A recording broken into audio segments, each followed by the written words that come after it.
Imagine for a moment that we are duplicating the same steps that preceded Russia's invasion of Ukraine from almost 5 years ago.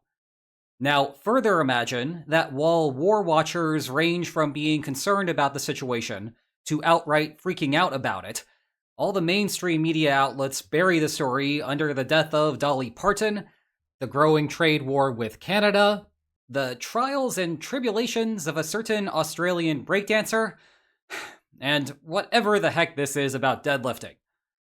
What I am referring to is CIA Director John Ratcliffe's trip to Moscow on Tuesday, a quick trip of only about 8 hours. Of course, there are a handful of reasons why Ratcliffe might have made that trip. But today, I want to focus on the headline concern, that the United States has uncovered a Kremlin plot to launch a new operation against a NATO ally, and that he was there to warn the Kremlin not to do it. This will be our focus because it would have the biggest implications for international affairs, and much of the evidence surrounding the trip suggests that this is the right interpretation. We should not discount the other possibilities on this list, or at least not most of them, but there are some confusing and unexplained aspects of the trip if one of those explanations was the true explanation. So with that, let's discuss what we know about the trip so far. On Sunday evening, a C-17 military transport aircraft and a C-40B executive plane departed Joint Base Andrews. Ratcliffe was likely on the C-40B for his personal comfort. The planes landed in Riga, Latvia on Monday morning, and, note this for later, stayed there for the day. Then, on Tuesday morning, the more secure C-17 left for Moscow. It stayed there for about 8 hours before flying back to Riga, where presumably Ratcliffe transferred back to the C-40B before heading home. The reason that this trip raised so many red flags within the security community is that it mirrors a trip that the then CIA director and tastefully named William Burns took in November 2021. To set the scene, analysts had publicly observed Russia building up troops near Ukraine's border a month prior. However, there was no immediate public concern yet. Russia had engaged in a similar mobilization the previous spring, which ultimately went nowhere. In contrast, US intelligence had picked up signals that the Kremlin planned to do more this time around. Burns went to Moscow with a simple but critical mission: alert Russian officials that the United States knew exactly what the Kremlin had planned, that the United States would expose the Kremlin every step of the way, and that they should cut it out before they did something silly.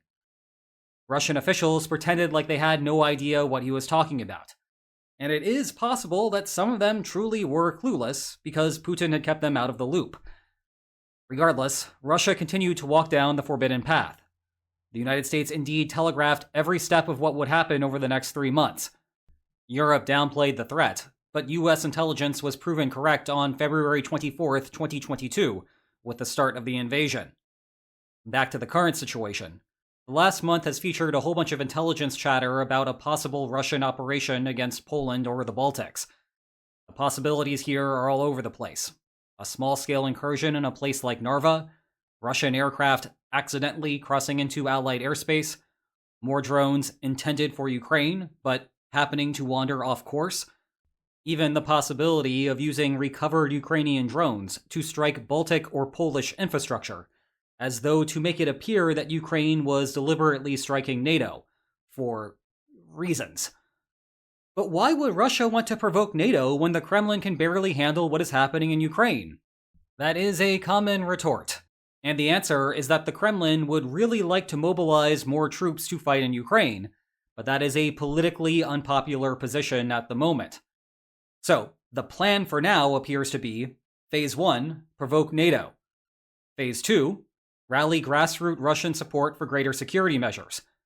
Phase 3, profit, and or channel that energy into Ukraine, because actually confronting NATO would be a silly idea. Obviously, the Kremlin would have to thread a needle to make that political argument to its domestic audience. But given all of the irregular operations that Russia has already engaged in, it seems like something that the Kremlin wants to try. Indeed, for more than a month now, Ukraine has been publicly warning that the Kremlin planned to mobilize again, likely with a target date after September's regional elections. There were many reasons to be cautious about these Ukrainian warnings. Ukraine has said similar things before, and there are incentives to misrepresent the Kremlin's true position. But the combination of those leaked intelligence reports and some observable, though still preliminary steps that Russia has taken to handle a larger troop load has renewed concerns that something may actually be happening. And that takes us to Tuesday.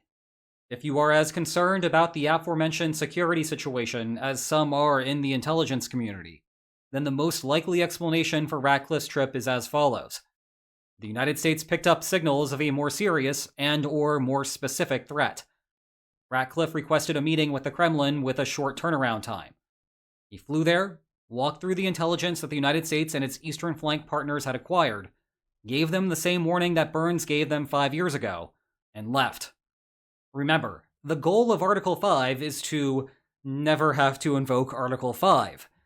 That goes double for the Trump administration, who would prefer not to get bogged down in European politics, but will be stuck there for months if this goes further. It is much better for everyone in the Western coalition, the United States, the Baltic states, Poland, the other 27 NATO allies, and Ukraine, if this plan never gets off the ground. Now, there are two observable features of the trip that lend credence to this theory. One, Ratcliffe was the central figure involved. It is not unusual at this point for Trump administration officials to visit Moscow, but Witkoff, Kushner, and company do so as diplomats. Ratcliffe is not a diplomat. He is a spy chief. And while spy chiefs every now and then engage in diplomacy-adjacent activities, usually they have some sort of intelligence component to them. Plus, Ratcliffe is among the biggest Russia hawks within the Trump administration. Following the Oval Office meltdown, Ratcliffe convinced Trump that the United States needed to reinstate intelligence sharing with Ukraine. Information, particularly on the location of Russian air defenses, has been pivotal for Ukraine's refinery campaign. Correspondingly, Ratcliffe is not the archetypical person Trump or anyone else would send on a trip to Moscow, seeking a diplomatic breakthrough. The second bit is subtle but more concerning. Recall that Ratcliffe spent the day in Latvia. Well, I doubt he was there to sightsee. Rather, the obvious explanation is that he went there to brief Latvia about the intelligence report. This might seem to suggest that Latvia is the likely target. However, I would urge caution there. I could not find information about the location of Ratcliffe's counterparts from Estonia, Lithuania, or Poland on Monday. It is possible that they all quietly met in Riga to coordinate on a wider problem. And that is, more or less, where things stand here. We may get some further leaks about the meeting in the next couple of days. Or, if Russia presses on with whatever the plan was, we will start receiving public briefings intended to expose the plot. It is the type of thing that we may revisit in 3 months as being a critical event in world history. Or everyone will forget about it in 3 months because the warning served its purpose, and it was a critical event in world history, even if no one appreciates it as such. For completeness, we should spend some time working through some other theories about the trip's purpose and what questions they leave unresolved given what we know. First up, perhaps Ratcliffe was there to give an in-person briefing to Putin about the realities of the war on the ground in Ukraine. This takes what Putin says publicly about the war at face value, that he believes that Russia is far more successful with moving the line than what is truly the case. So Ratcliffe was there as a part of a CIA intervention to try to convince Putin that his generals are out of touch again, and that he is repeating the same mistake as February 2022. I think that this one is plausible, but I do not readily subscribe to the idea that Putin is so naive. Yes, there was a clear information gap at the start of the invasion. The Kremlin corrected that within a few months, though, so there needs to have been an uncorrection in the meantime for this to make sense. I will note 2 things further here. 1, we do not even know if Ratcliffe met with Putin on the trip. It is more likely that the bulk of his time was spent with his counterpart Sergei Naryshkin, whom you will remember as the guy who accidentally revealed the Kremlin's Donbass plot on the eve of the invasion. The Kremlin's spokesperson, Dmitry Peskov, denied that Putin met with Ratcliffe, while awkwardly neither confirming nor denying that Ratcliffe was on the trip at all. Putin was allegedly in Moscow on Tuesday, with photos here of a meeting with a southern oblast governor. But the Kremlin's website is known for willfully lying about the true timings of Putin's meetings, so I would not put too much stock into that. And second, Putin has seemed unenthused about similar meetings before. When Burns took his trip to Moscow, he had to make a phone call to Putin. The leader was in Sochi and could not be bothered to make the trip to his own capital. But that was also during the pandemic, and Sochi was a part of Putin's mitigation strategy, so it is hard to gauge the relevance to today. Next theory. It was some quid pro quo involving Iran. It is basically an open secret that Russia is helping Iran with the ongoing Strait of Hormuz crisis. Ratcliffe therefore went to Moscow to deliver a message to stop, perhaps offering a trade to reduce support to Ukraine. This would also correspond to Treasury Secretary Scott Bessent's Economic D-Day message, which ended up being a lot of vague threats rather than meaningful actions happening now. Either way, I would rate this as plausible but lacking on a few fronts. 1. Ratcliffe is a weird person to assign to this job. He would be about the last person within the administration to think that helping Russia on Ukraine would be a good idea, and the intelligence aspect of it is lacking. Maybe he was there to brief the Kremlin how the United States knew about Russia's Iran dealings, but that is a bit of a stretch. What is already known publicly is more than enough. 2. It is weird that this would be done in person. In person usually means that there is a briefing with nuance, whereas a preliminary proposal for a quid pro quo could just be handled with a phone call. Finally, and this will be a recurring point now, why did Ratcliffe spend all of that time in Latvia? Maybe the two stops were unconnected, but it would be strange to meet with an ally and then immediately sell out your ally afterward. Maybe the Riga trip was to give a courtesy warning that this was about to happen. But if so, goodness, we will be getting a leak about that soon. Alternative hypothesis number 3 is a duty to warn. You might remember that the Biden administration attempted to warn Russia about a militant attack right before the gunman stormed a concert hall in 2024. Maybe there is another warning on the horizon, and Ratcliffe made the trip to walk through the intelligence because Russia did not listen last time. That still raises questions about Latvia and whether a phone call is enough given that the onus is on Russia to listen, not for the United States to explain. Number 4 is to negotiate a spy swap. Plausible, but again, why Latvia? Also, CIA chiefs being involved in spy trade negotiations is normal, but it is abnormal to be doing it in person. Number 5 is to reopen negotiations, as alluded to earlier. Now we are dropping down to just merely possible. But Latvia? And why is Ratcliffe doing this? He is still not a diplomat. You would need to hypothesize some intelligence aspect of the reopening of negotiations. See prior cases with Venezuela and Cuba when he has done this recently.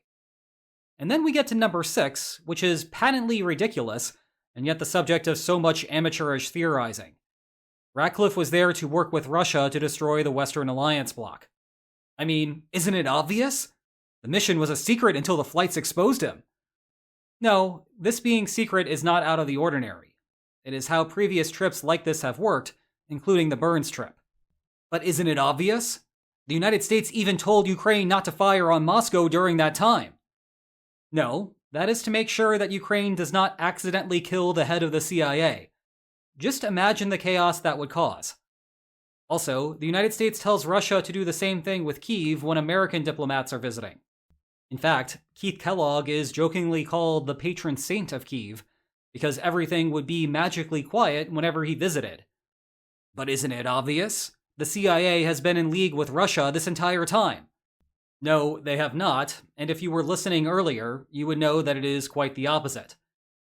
Look, I get that Trump has done many objectionable things from Europe's perspective over the last 19 months. And I also understand that nuance is not popular in the year of our Lord 2026. But I think it is important to actually understand what the United States is doing and what it is not doing. One of Trump's gripes is that the United States has exerted all of this effort to assist with European security for decades, but Europe does not reciprocate and is generally ungrateful about it. Cast aside for a moment whether he is correct with that assessment. What does it say that the modal internet sentiment on this is that the United States has gone to Moscow to sell out Europe? The evidence presented to support this is flagrantly false, and anyone read up on Ratcliffe would know that the evidence says the opposite. And, arguably worse, what does it say that this runs contrary to how their own elected officials, who are more knowledgeable about the situation, feel about it? It basically plays right into the Trump narrative, that Europe is ungrateful for what the United States does. There is some strong irony in how the last thing that this crowd will want to do is prove Trump right. But that is what ends up happening when they express strong opinions on topics that they are ignorant about. So, one last closing thought here. I ultimately do not know what the Moscow meeting was about. Actually, no one does, save for those at high levels who have been read into the situation. The point is that jumping to conclusions, especially conclusions woefully inconsistent with the evidence, might not be the best idea. And that goes double when the world is on the verge of melting down around us. But when the apocalypse does come for us all, maybe you might be glad to have one of these 2 physical books on your shelf. They have digital editions, but that will not do you much good when the EMPs rain down. Check the video description for more information about them. And if you enjoyed today's video, then please like, share, and subscribe, and I will see you tomorrow. Take care.